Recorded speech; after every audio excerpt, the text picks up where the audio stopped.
Bom dia, pessoal. Nos ouvem agora? Bom dia. Bom dia. Ouvindo, doutorado. Ótimo. Perfeito. Obrigado, Marcelo.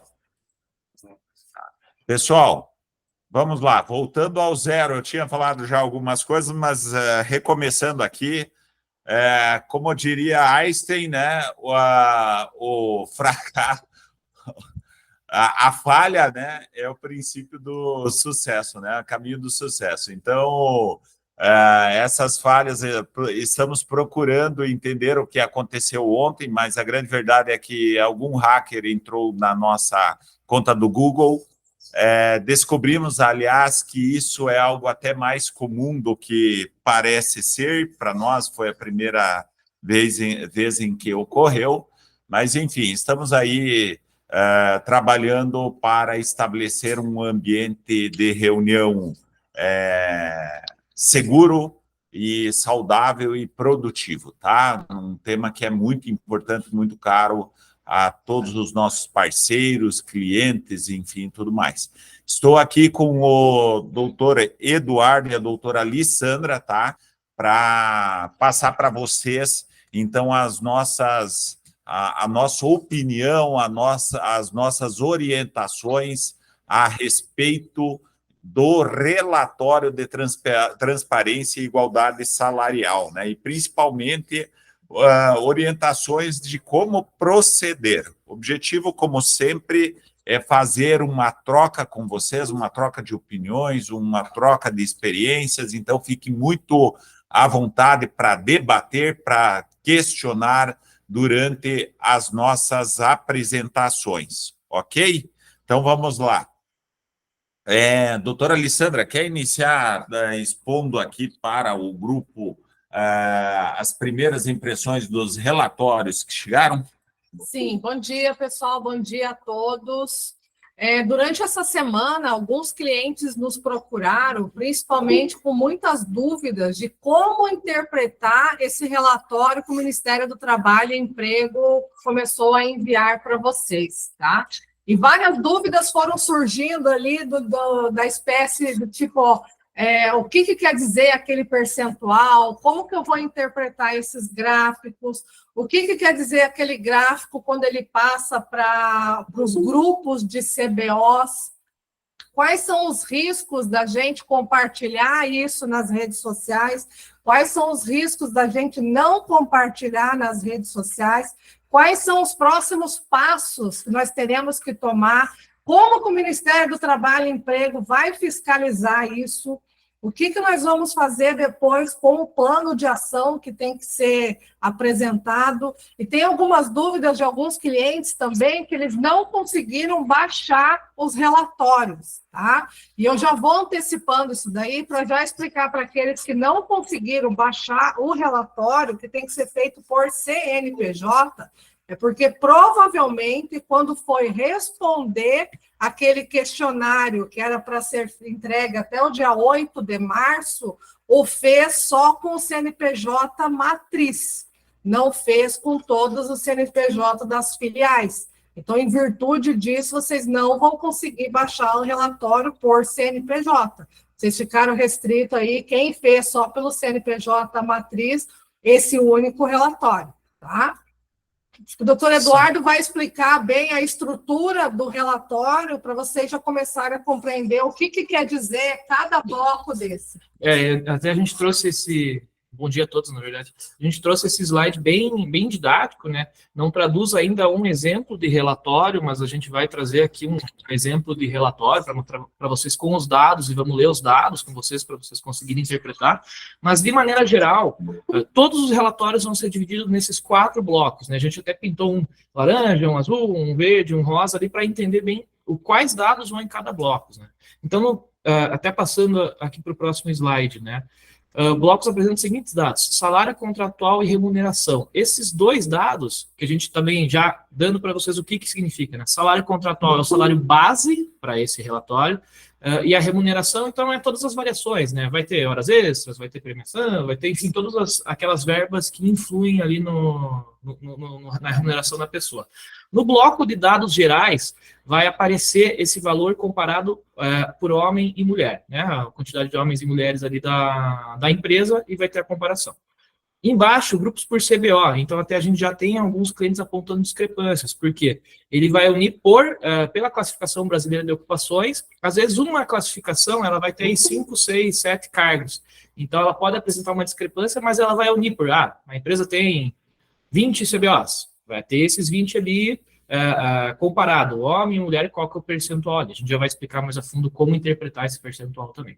Pessoal, muito, até aproveitando, Eduardo, muito você fala até do debate dos CBOs que estariam desatualizados no Brasil, mas as últimas manifestações do Ministério do Trabalho e do Ministério Público do Trabalho são no sentido de que o Brasil já possui um número acima da média mundial de CBOs descritos. O que eles não dizem ou não reconhecem é que os CBOs evoluíram, né, ou as funções, melhor dizendo, evoluíram, e os CBOs em si, eles não acompanharam essa evolução. Tudo bem, deve-se limitar o número para fins estatísticos, mas então se adequa, incluindo nos subitens de CBOs, as novas atividades profissionais. Então, num primeiro momento, a gente não tem uma expectativa de que essa adequação, essa atualização de CBOs ocorra no curto prazo. Nós vamos ter que enfrentar estes desafios, e inclusive de publicação de um relatório que não retrata bem a realidade por conta da desatualização dos CBOs, por enquanto. E é por isso que um dos objetos de debate hoje é: publico ou não publico, ingresso com ação judicial para conseguir a liminar para não publicar e assim por diante, tá? Doutor Eduardo, desculpe, mas era importante. Sim. O terceiro bloco que eu vi, bloco dados demográficos, vai trazer basicamente 4 dados no relatório, né? Quantos homens, quantas mulheres e quantas pessoas negras e pessoas não negras existem na empresa, né? E o último bloco seria o bloco do questionário, que é aquele que a própria empresa respondeu ali até fevereiro. Então, aqui só enumeramos ali, né, essas observações que a gente já passou. Um exemplo de relatório que ele não é assim, a gente trouxe pintado, né, para entender ali onde cada bloco se encaixa, né? Mas acredito que o mais interessante seja ler com vocês, então, os dados. O primeiro bloco aqui a gente trouxe, só voltando no slide aqui, que vai ser o bloco dos dados gerais. Ele disse que ele vai trazer o comparativo entre os salários dos homens e das mulheres. O primeiro indicador, que é como se fosse uma tabela do Excel, né? A primeira linha ali seria quanto ao salário contratual, o salário base, que eles pegaram a mediana. E embaixo seria quanto à remuneração, que eles fizeram a média. O que quer dizer, né? Essa empresa aí que a gente trouxe de exemplo, tá certo. Por quê? Porque ela deu uma razão de 100% ou de 98,1%. Para entender como que é feita essa leitura. Ela é sempre feita pela ótica das mulheres. Então, se é o número ali, feito o cálculo, né, deu abaixo de 100%, por exemplo, 60%, a leitura que vocês têm que fazer é: o salário das mulheres equivale a 60% do salário dos homens. Ou seja, está abaixo, existe uma desigualdade ali, foi encontrada e deve ser tratada segundo esse relatório. Ou pode acontecer o contrário.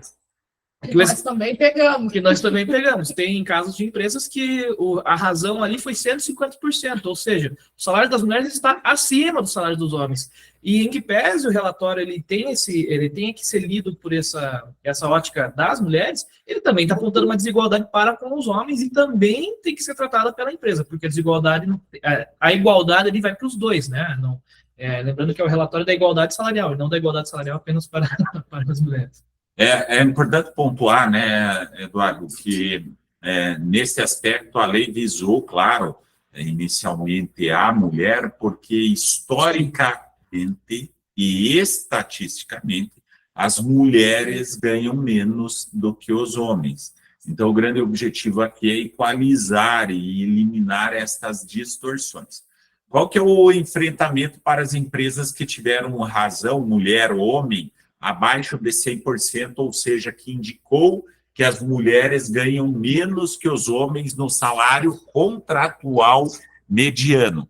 O salário contratual, como o doutor Eduardo falou, é o salário base. E vamos lá, vamos voltar ao raciocínio lá da reunião anterior. O salário base normalmente não é um salário definido pelo empregador diretamente ao seu empregado. O salário base é o salário do dissídio coletivo, da CCT. Quem participa do debate da definição de salário é efetivamente as entidades sindicais, ora representantes dos empregadores e ora representantes dos empregados. Então, veja que as empresas eventualmente podem ter apontado uma distorção no salário entre homem e mulher com base no salário contratual mediano, no salário base, sem ter interferência nenhuma, sem poder tratar isso efetivamente. Ah, mas Alan, como lidar com essa situação? Ela é muito peculiar de empresa para empresa. Nós temos um cliente que nos mandou o relatório e a ordem deu na casa dos 60 e poucos por cento, ou seja, indicando que as mulheres no salário base ganham, em média, 60% do salário homem, mas quando tu olha para o negócio, o business, o core business da empresa, você identifica lá que em grande parte ela é uma empresa genuinamente de transporte, e a grande massa de trabalhadores é formada por motoristas, né? A gente bem sabe que a atividade motorista ela é ocupada na sua essência por homens, né? E a gente também sabe, quando você pega uma CCT de transporte, que o salário base de um motorista, ele, via de regra, aquele salário definido pelas entidades sindicais. Veja bem, não definido pela empresa, né? O salário base de um motorista é um salário mais alto, via de regra, do que um auxiliar, um assistente administrativo, onde aí sim há uma incidência maior, uma incidência demográfica maior para as mulheres. Então, se tu pega essa mesma empresa de transporte e verifica a média, como está a proporção, evidentemente que homens ganharão mais que mulheres, porque os homens estão posicionados predominantemente na atividade de motorista, ganhando um salário base maior definido pela CCT. Mas nem por isso essa distorção é culpa ou responsabilidade da empresa, né? Não há como a empresa agir com relação a essa distorção. E aí, quando você vai, neste mesmo exemplo do transporte, quando você vai para o salário, a remuneração média, que inclui, como, novamente, Eduardo e Lissandra falaram aqui, inclui lá horas extras, comissões e tudo mais, a gente também amplifica esse problema. Por quê? A atividade de um motorista é uma atividade com predominância de incidência de horas extras. E aí, se o salário base já é um salário mais alto, com um predomínio de realização de horas extras, ou uma probabilidade maior de execução de horas extras, também na remuneração média vai apontar distorção em relação às mulheres que estão posicionadas mais na área administrativa. Então, por isso que a gente acha e entende que o relatório ele não retrata efetivamente, ou nem sempre retratará, uma realidade de discriminação, né? E isso pode gerar uma comoção ou uma visão negativa, deturpada para a empresa. E é por isso que a gente precisa encarar isso de frente e entender como se dará esse efeito e como nós agiremos frente a ele.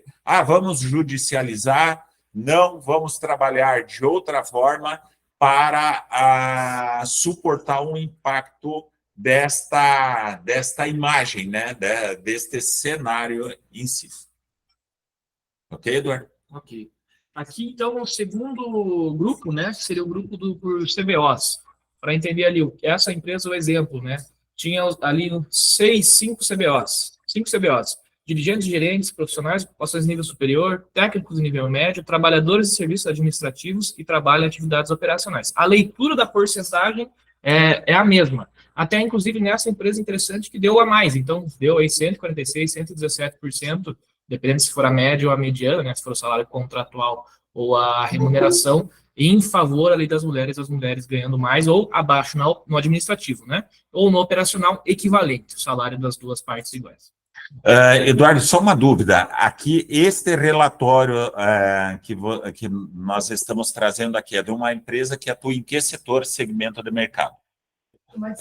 Uma distribuidora de alimentos. Então, qual que é o cenário aqui, tá, pessoal? As mulheres que trabalham, né, ou considerando os trabalhadores em serviços do administrativo, há uma predominância de mulheres. E neste setor, as mulheres ganham mais do que os homens, tá? Esse é o primeiro aspecto. Então, sem problema algum, o que teria que corrigir agora é uma equiparação, a busca da equiparação entre homens e mulheres, mas aqui beneficiando os homens, tá? Agora, quando vai às atividades operacionais, há um predomínio de homens, né? Com número menor de mulheres. Mas aqui, volto a dizer, atividades operacionais de uma distribuidora estão concentradas essencialmente no CD e no transporte. E aí, volto a dizer, basta a gente correr um centro de distribuição com trabalho à noite, turnos diferentes, enfim, a gente vai ter um predomínio de alocação de mão de obra masculina. E aí, a razão destes números virem apontando a este cenário. Então, é por isso que a gente tem que cuidar com relação à publicação do relatório para explicar o porquê desta distorção de números. E aí, doutora Alessandra, doutor Eduardo, já vão apresentar para vocês as possíveis soluções. Só complementando ainda nesse CBO, tá? Por que ali dirigentes e gerentes, profissionais de ocupação de nível superior e técnicos de nível médio não apareceu nenhuma porcentagem? Tem a legenda ali embaixo, tá? Pode ter ocorrido um dos 6 motivos. Ou tem menos de 3 mulheres, ou menos de 3 homens, porque precisa de um número mínimo de pessoas para você fazer a comparação, né? Ou então não tem nenhuma mulher nesse cargo, ou não tem nenhum homem nesse cargo, só tem mulheres, então também você não tem como fazer a comparação. Só para entender, às vezes saiu de vocês assim, saiu com 10 CBOs e um lá não tem nada, é porque ou não tem homem, ou não tem mulher, ou enfim, tem um número menor do que o necessário para fazer ali a comparação. E isso que o doutor Alain mencionou, que cada empresa tem a sua especificidade, o seu modus operandi, isso tem que ser levado em consideração. Alguns relatórios que a gente já recebeu e fizemos uma análise prévia nos chamam a atenção que geralmente no campus ali de CBOs, profissionais e ocupações com níveis superiores e trabalhos de serviços administrativos, é onde dá uma diferença dos homens recebendo menos, porque geralmente é o mais natural, porque geralmente a mulherada se procura se especializar mais, fazendo muito mais cursos, e os serviços administrativos muitas vezes são ocupados mais pelas mulheres. E quando a gente analisa técnicos de nível médio e operacionais, aí a gente já observa um movimento contrário, da diferença daí das mulheres recebendo menor do que os homens. O salário menor. Aqui, mais uma vez, é importante criticar a lei e o relatório em si, porque ele pega um retrato sem considerar essas peculiaridades, tá? Tudo bem, é uma evolução, a gente quer chegar lá ao mundo ideal, onde haja uma paridade, tanto no exercício das funções, quanto nos salários recebidos. Ok, sem problema nenhum, não fazemos coro contra este trabalho e o objetivo aí, o principiológico, né, da lei. O que a gente critica é ter que publicar e estampar isso. Então, que se faça um período de adaptação, sem a necessidade de tornar isso público no primeiro momento, mas que sim, as empresas estabeleçam o seu plano de ação, que possam procurar a adequação, melhor equalização também, para daí sim ser publicado. As empresas que fizeram o dever de casa, obviamente, vão chegar no momento de publicar com tudo ajustado. Aquelas que não se empenharam, não se dedicaram, não entenderam o relatório e o sentido desta lei, elas vão ser penalizadas, mas daí a temeridade não pode agir a favor de quem não correu atrás da sua adequação, né?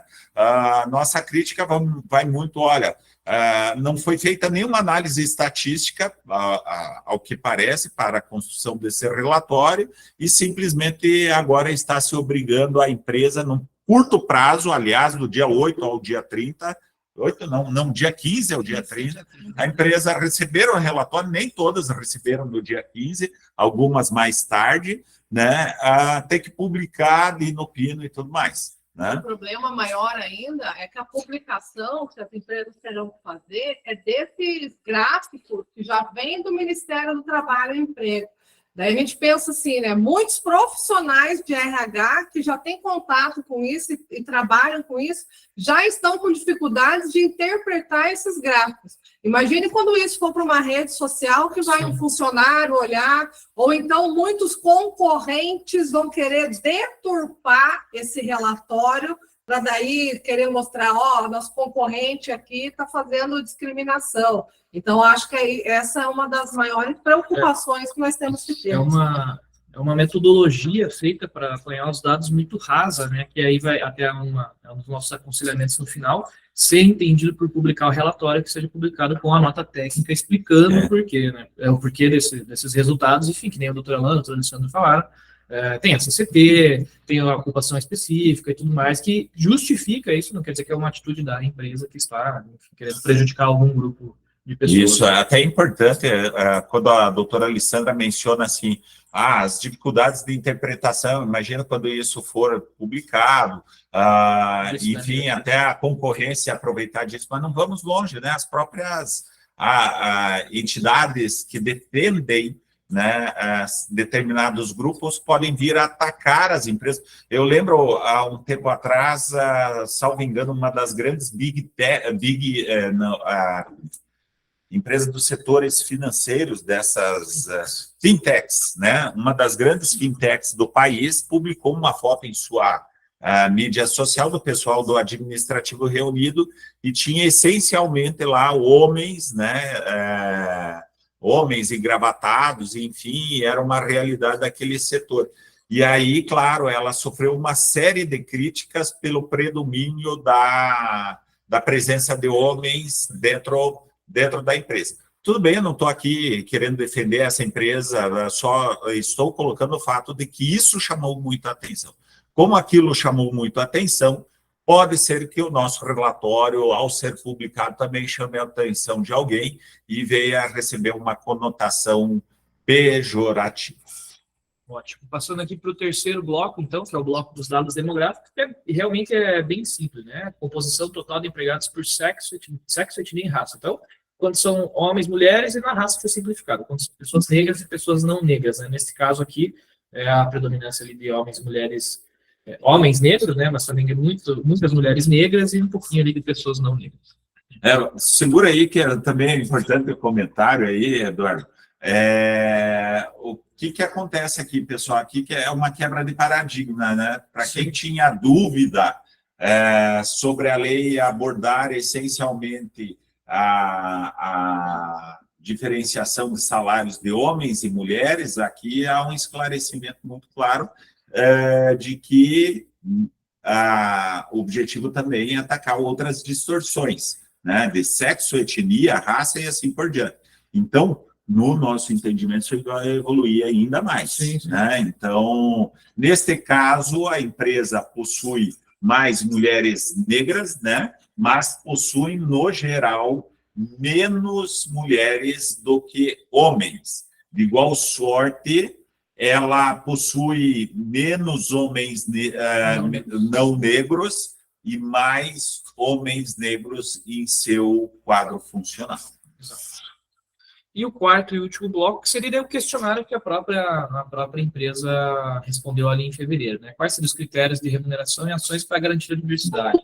Enfim, aí entra tudo, disponibilidade para horas extras, cumprir metas de produção, se vai ter plano de cargos e salários ou não, e são os critérios já utilizados, né? E aí, eventuais ações para aumentar a diversidade.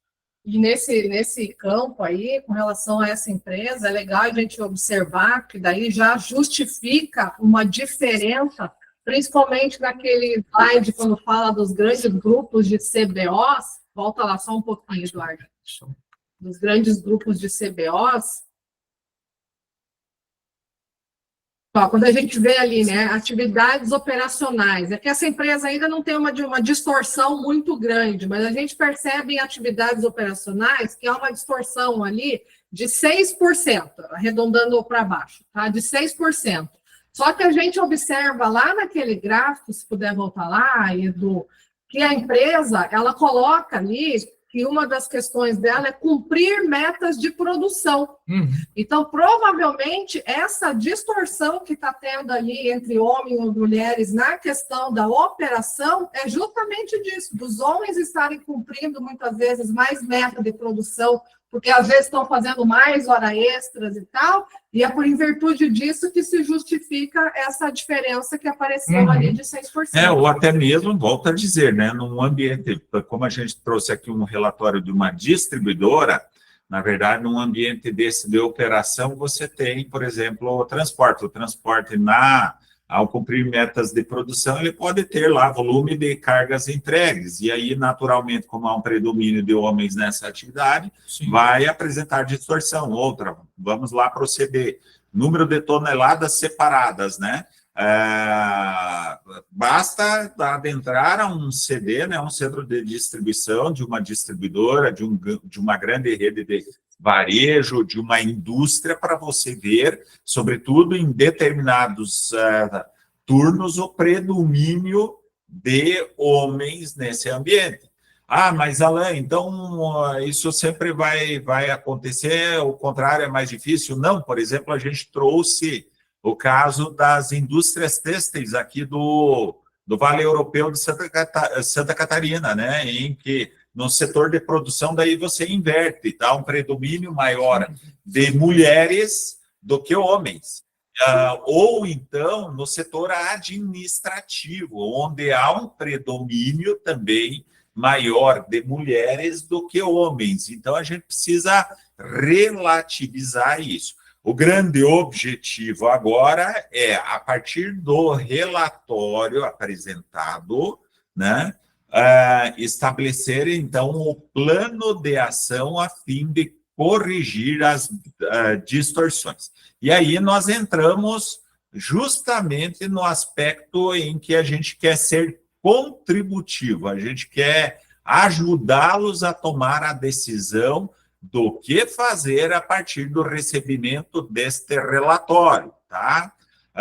E aí eu deixo para os meus colegas, porque eles têm observações bastante importantes com relação a estes procedimentos a serem adotados a partir de agora. Sim, a gente enumerou ali 4 pontos, né? O último ali a gente vai mais comentar o ocorrido, não, mas o primeiro seria realmente, agora, depois desse auxílio que a gente penso que conseguiu dar a vocês na interpretação do relatório, realmente, vocês têm que tirar um tempo para fazer uma análise criteriosa desse relatório. Então, deixa eu pegar o meu aqui para ver quanto é que está esse percentual, existem distorções, não existem distorções, para avaliar se é válido fazer essa publicação até o dia 31, ou então segurar, correndo aí o risco da multa, que a gente sabe que tem, para tentar, enfim, fazer o nosso plano de ação que a gente vai mostrar para vocês.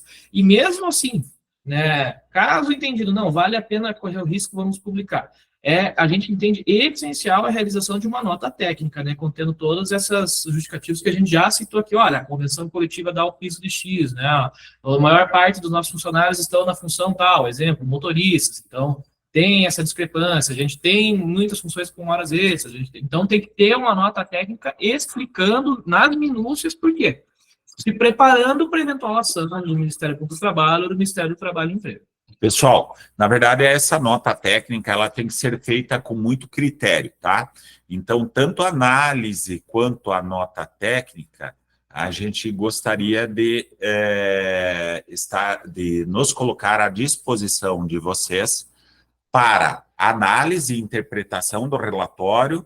Então, por favor, quem tiver algum tipo de dificuldade ou dúvida sobre o relatório, fique muito à vontade para entrar em contato conosco, e aí a gente vai ajudá-los a interpretar rigorosamente este relatório, e aí, nos casos em que ele apresenta distorções que não retratam uma discriminação de fato, a gente vai ajudar vocês a escreverem a nota técnica.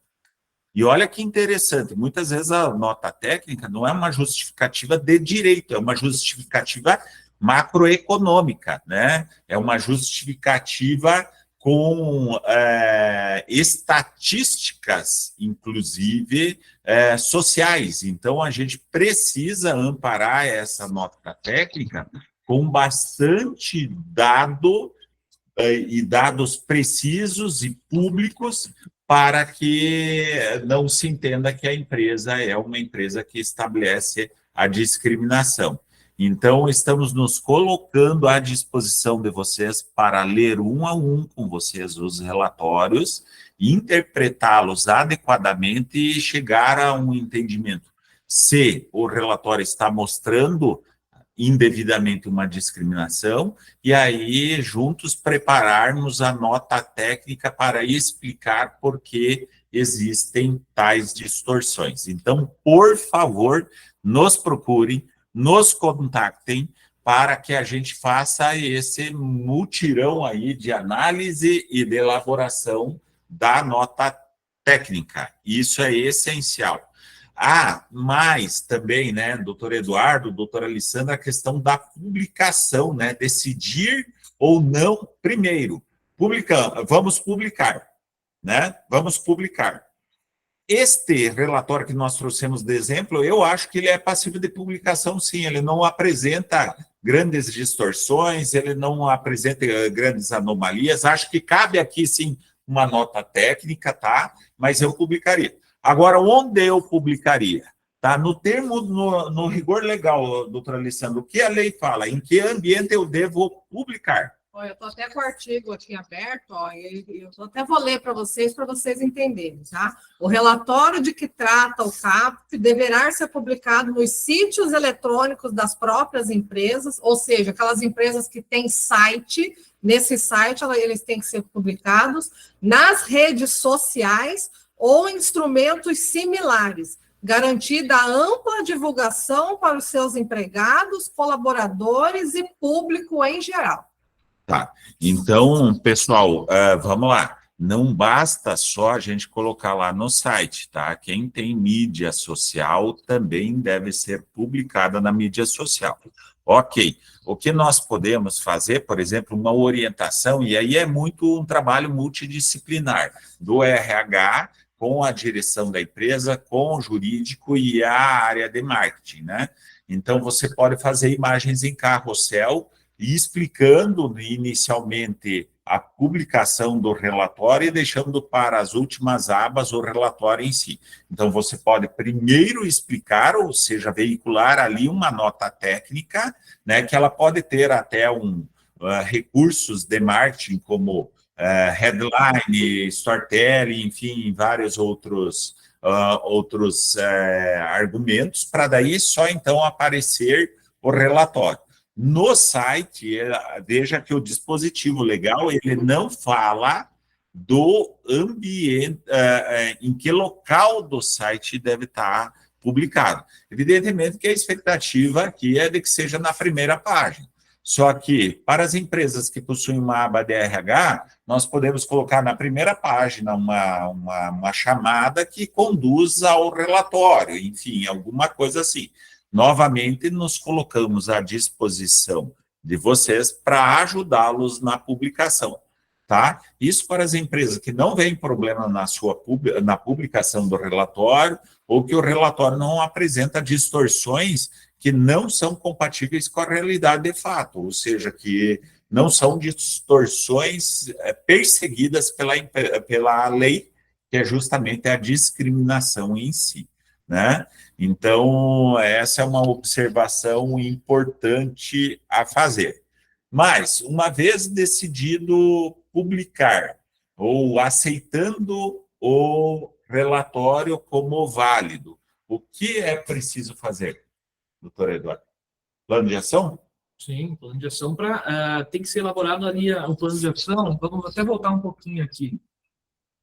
Esse slide. Ações para aumentar a diversidade. Então, não que necessariamente deve ser feito, né? Aí a doutora está com a lei ali para explicar melhor, mas o Ministério do Trabalho e Emprego, caso analisando o relatório publicado, identifique a necessidade de um plano de ação, ele vai notificar a empresa para que em 90 dias seja realizado esse plano de ação. Então, a princípio, o plano de ação não é necessário ser feito imediatamente com a publicação ou após a publicação do relatório, mas deve sim estar na mente da empresa, caso constatada alguma discrepância ali, né, realmente, não o 98,1% que foi encontrado aqui nesse relatório, né, mas alguma coisa mais séria, porque pode ser que sim, seja notificada para efetivar esse plano de ação. Pode ser que essa notificação não venha ou demore a vir? Pode ser que ela venha de imediato?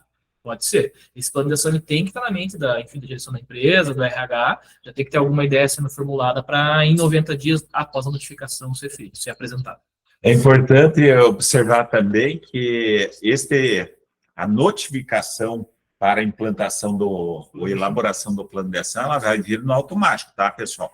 Como já foi gerado o relatório, o Ministério do Trabalho e Emprego já está ciente das distorções que, para ele, parecem ser ilegítimas e já vai notificar as empresas dentro deste prazo para que apresente o plano de ação. E até isso mostra a importância de se fazer a nota técnica minuciosa, porque, eventualmente, caso notificado no plano de ação, você já tem ali, a empresa já vai ter a nota técnica explicando onde houve as discrepâncias, o porquê e por que não são de controle da empresa. E, claro, eventualmente, se há um ou outro ponto ali que realmente possa ser, né, melhorado, ajustado para melhorar a questão da igualdade, colocar. Mas nos outros que não são de responsabilidade da empresa, como a gente já citou aqui várias vezes, né, CCT, enfim, cargos específicos, isso aí com a nota técnica você já consegue inserir no plano de ação a justificativa do porquê aqueles pontos ali estão daquela maneira.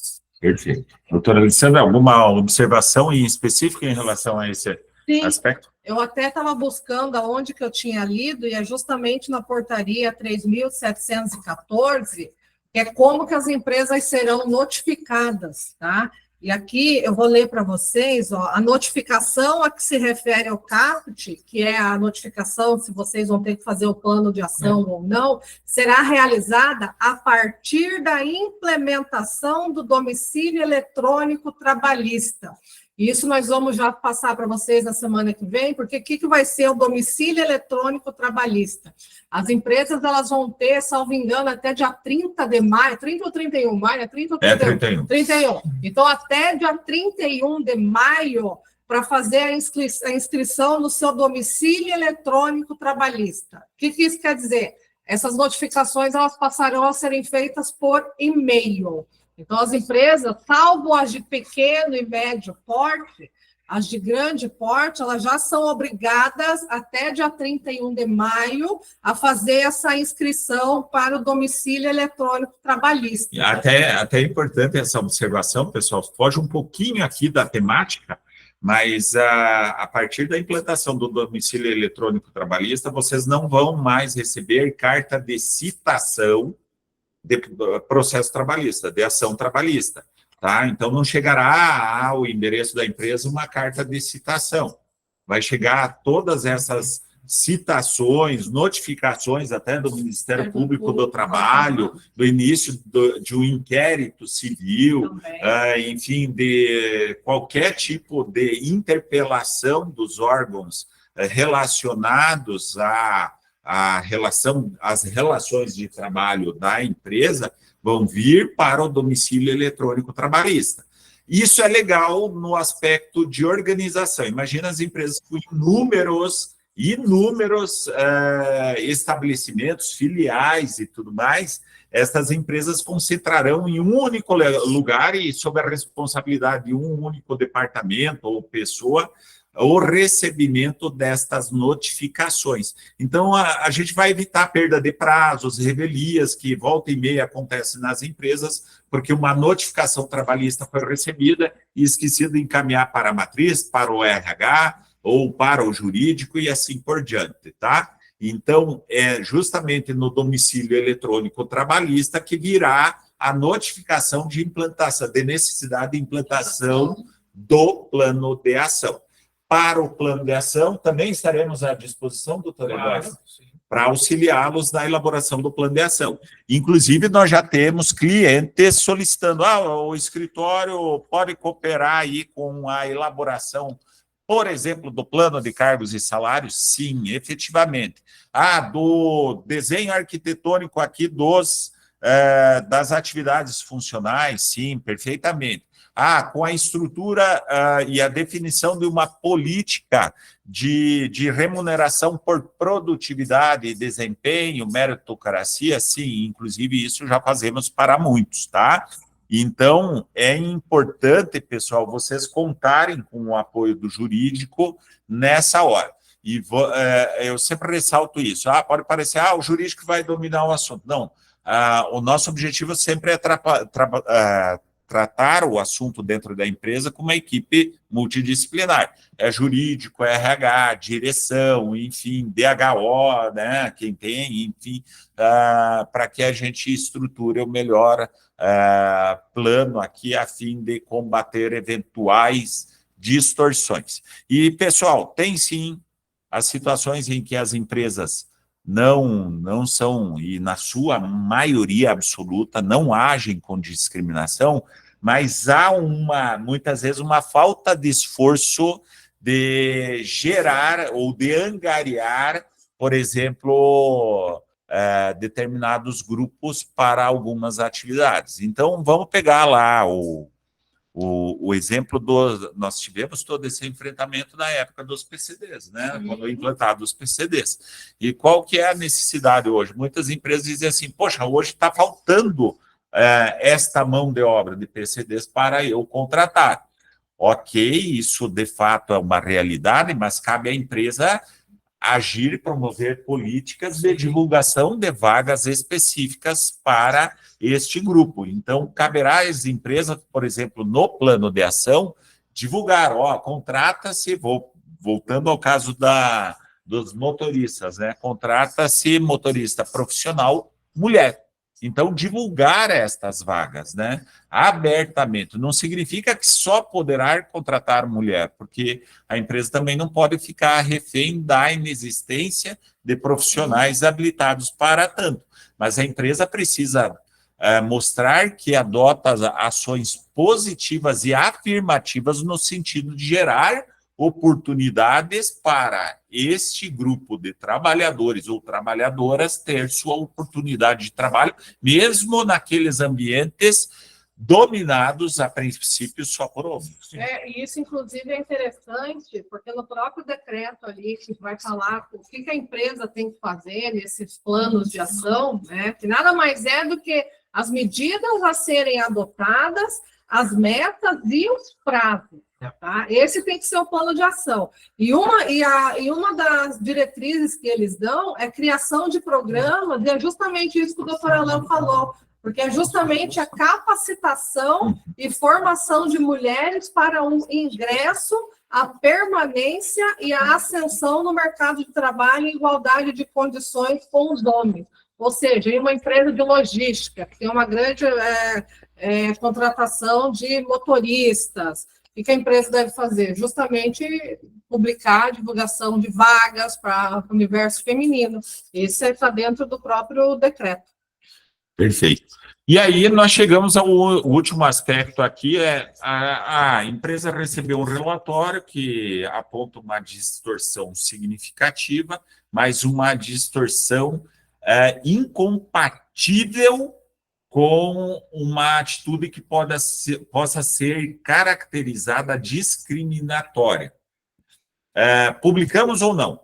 Podemos decidir juntos pela não publicação E aí tem duas situações que podem ocorrer. Simplesmente não publicar, aguardar a chegada de uma fiscalização e uma eventual autuação, ou melhor dizendo, uma provável autuação, ou então não publicar e ingressar com uma ação judicial visando a obtenção de uma liminar que determine a suspensão da obrigação de publicar, tá? Até a gente traz um número de processo específico que foi ingressado. Quem é o autor desta ação, Eduardo? Federação das Indústrias do Estado de Minas Gerais. E é interessante que até o dia 25 de março, às 5h54 da tarde, havia uma liminar nessa ação,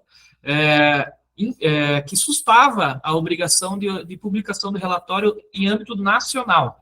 Só que às 5h55 veio a revogação. Não, foi 26, foi até na 26, quarta, isso, a até na véspera quarta, do nosso webinar, dia 26, então. Só que agora caiu essa liminar. E por quê? Na ação, a Federação das Indústrias batia muito na ofensa LGPD, alegando que traria dados sensíveis dos trabalhadores, enfim.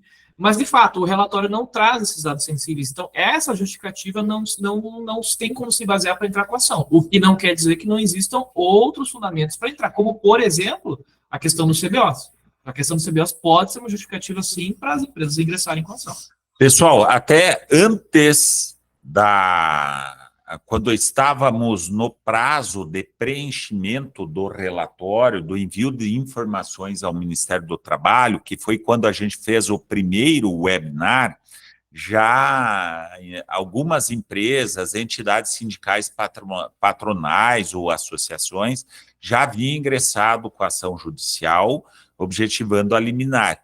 E, naquele momento, já haviam liminares concedidas e cassadas. Só que, e aí nós viemos com o nosso webinar e dissemos o seguinte para vocês e para os demais presentes. Pessoal, nós entendemos que o momento de ataque não é agora.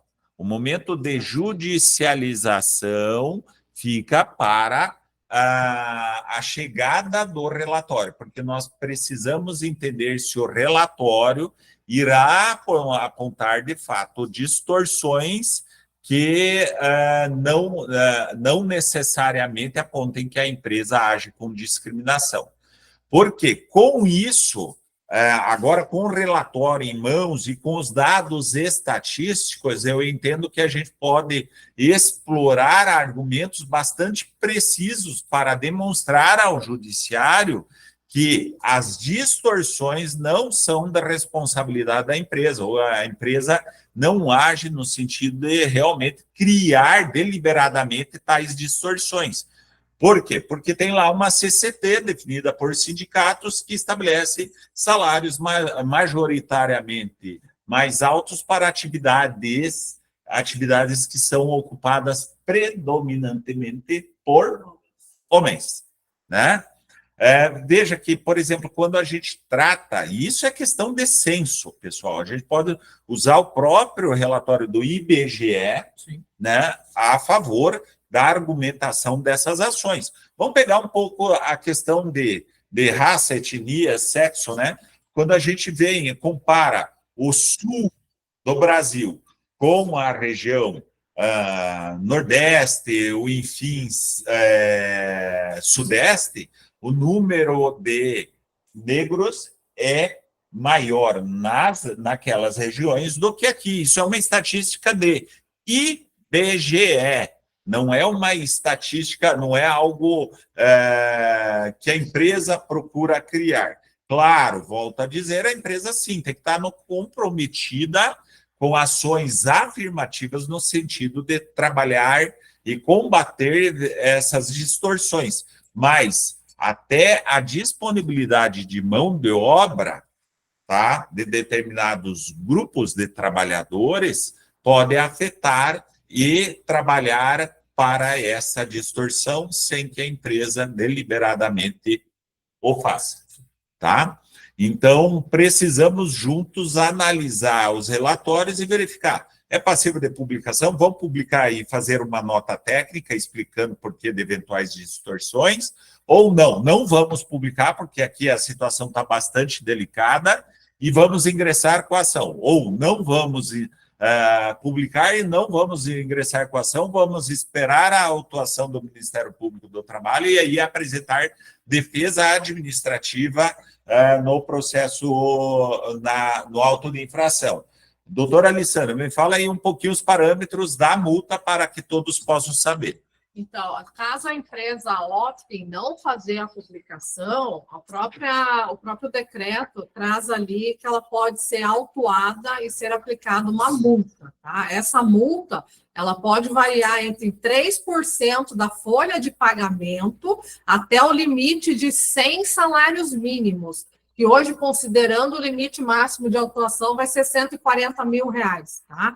Então, só para vocês terem noção, ela pode variar de 3% da folha até o limite de R$140 mil, arredondando. É um valor bastante considerável e é por isso que a gente tem que ponderar. Então, eu aconselho a todos os aqui presentes que realmente façam uma análise criteriosa no seu relatório, que debatam isso com o jurídico. A gente está aqui à disposição de todos vocês, tá? E procurará atendê-los com a maior boa vontade e auxiliar na tomada de decisão. Se, volto a dizer, por simples nota técnica, por ação judicial, sim, a forma de publicar e tudo mais, tá? É isso? Temos... Isso. Respondendo a dúvida da Lidiane. Oi, Lidiane, bom dia, tudo bom? Lidiane, no mesmo site, com o mesmo login e senha que você entrou para responder aquele questionário, você também vai entrar para baixar o relatório, tá? É no mesmo local. Um vai ter um ícone em cima, tem lá a declaração de envio do questionário, e embaixo vai ter baixar o relatório. Então, é no mesmo local que você utilizou para responder aquele questionário. Pessoal, até agora fique à vontade para fazer suas perguntas. Eu só vou reiterar uma solicitação que eu sempre faço para os aqui presentes e que estão acompanhando esse webinar, que informem o nome e a empresa em que trabalham e também, se possível, o e-mail para que a gente possa trocar informações, enfim. Então, se possível, o nome, a empresa em que trabalham e o e-mail, enfim, ou o telefone celular para troca de mensagens de WhatsApp, tá? E aí fiquem à vontade para questionar, para trazer suas opiniões, para trocar experiências, enfim, porque a gente está aqui justamente com esse intuito. Eu vou colocar no chat ali, eu vi que a Jaqueline, da Nova Geração, perguntou para qual relatório, para qual e-mail enviar o relatório. É o e-mail do nosso trabalhista aqui, eu vou colocar o nosso e-mail no chat, tá? Vocês podem anotar aí para enviar. Aí pode colocar só no título do e-mail, né? O relatório da igualdade salarial, alguma coisa assim, que a gente já identifica o assunto e já dá prioridade. Alguém perguntou também qual é o prazo. Acho que se eu entendi certo, é o prazo para fazer a publicação, né, desse relatório. O prazo vai até domingo, até dia 31 de março, se a empresa optar em fazer a divulgação.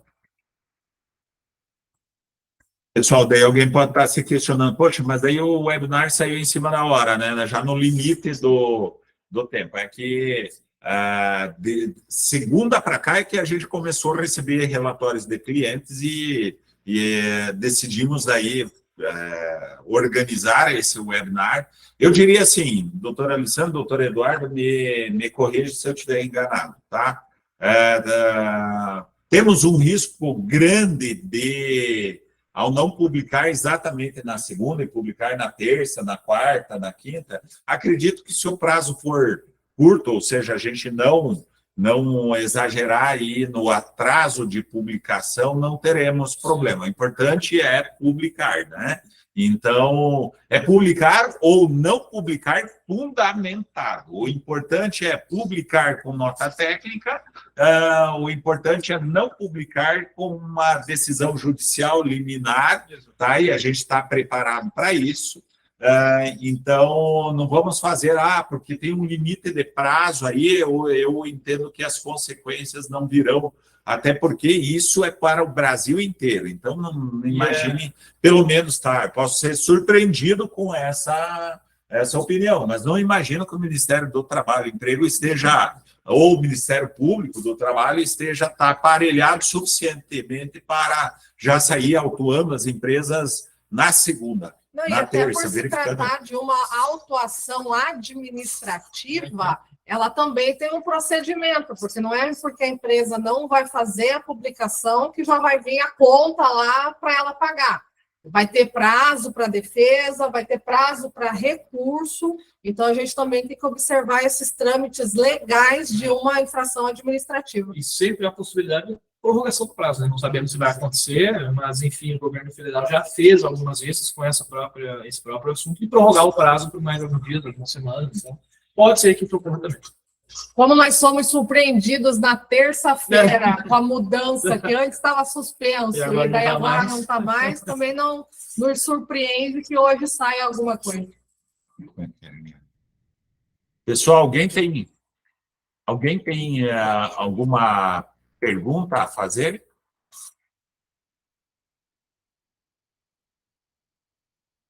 Aqui, ó. Esse eu já Já foi. O e-mail. Caso. Acho que tinha mais.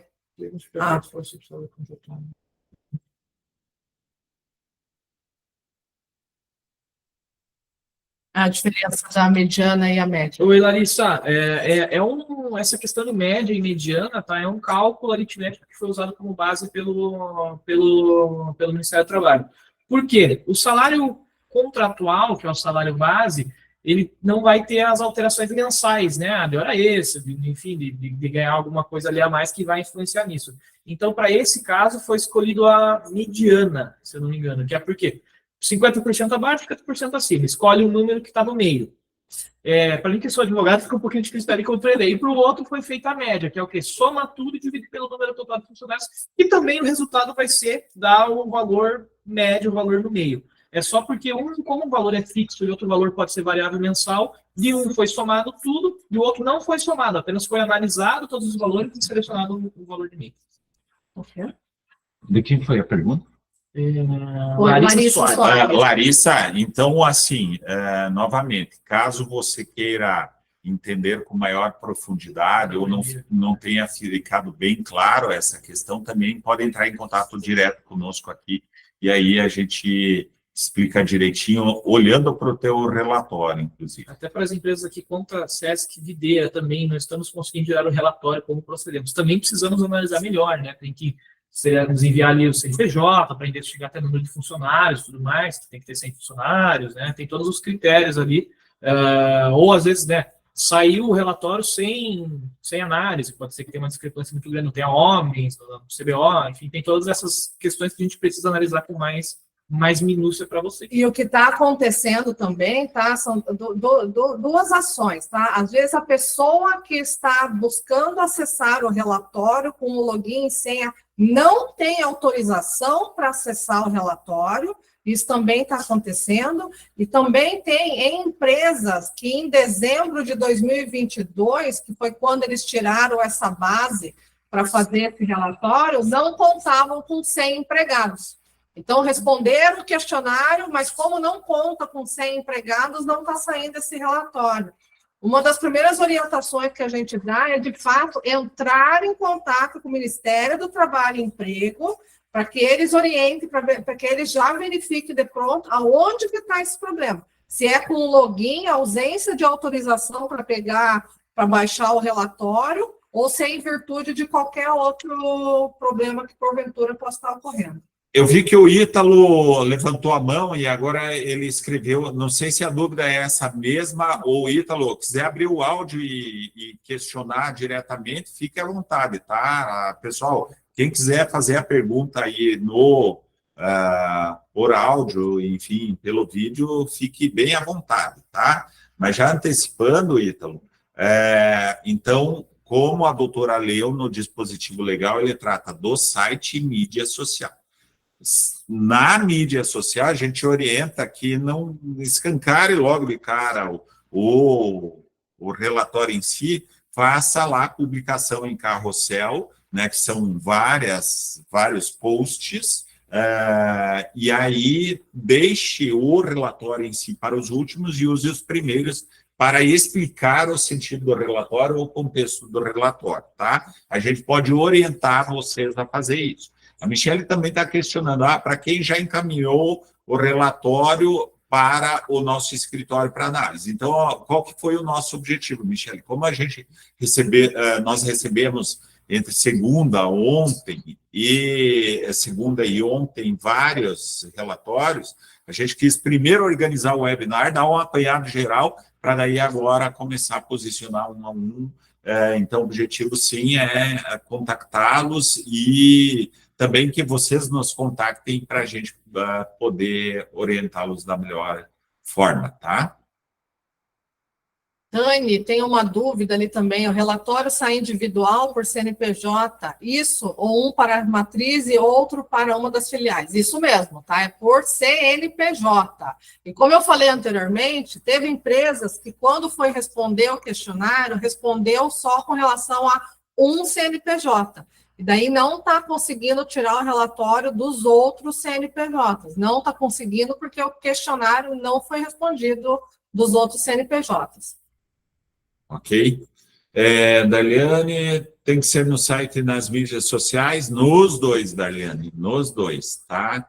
Então, é isso. O objetivo da lei, neste sentido, é dar o máximo de publicidade, porque hoje é fato, o nível de consulta ou de acesso aos sites é muito menor do que nas mídias. Por isso que a gente, com muito cuidado, quer orientar vocês a como publicar as mídias, tá? Para que vocês não estancam a realidade que não condiz com os objetivos da empresa, tá?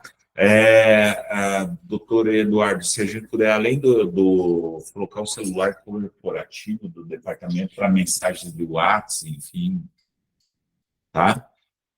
Então, mais alguma dúvida, pessoal? Ítalo, era aquela dúvida mesmo? Alguém tem mais algum questionamento? Lembrando, pessoal, quem ainda não colocou, se puder colocar nome completo, a empresa que trabalha, o setor e o e-mail ou o telefone de contato, a gente agradece, tá?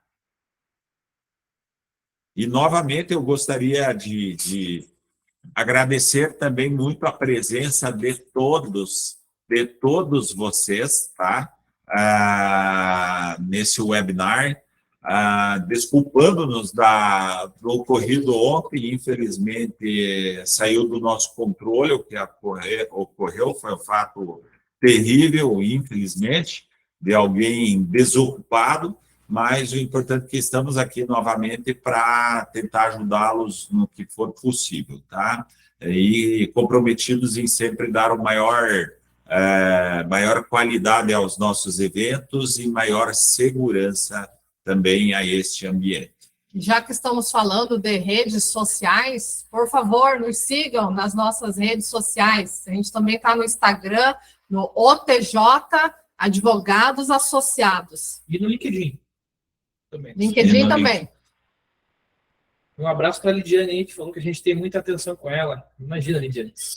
Uma das clientes mais antigas aí do Vitória. Vamos lá. E feliz por ter inúmeros clientes do Brasil todo, novamente.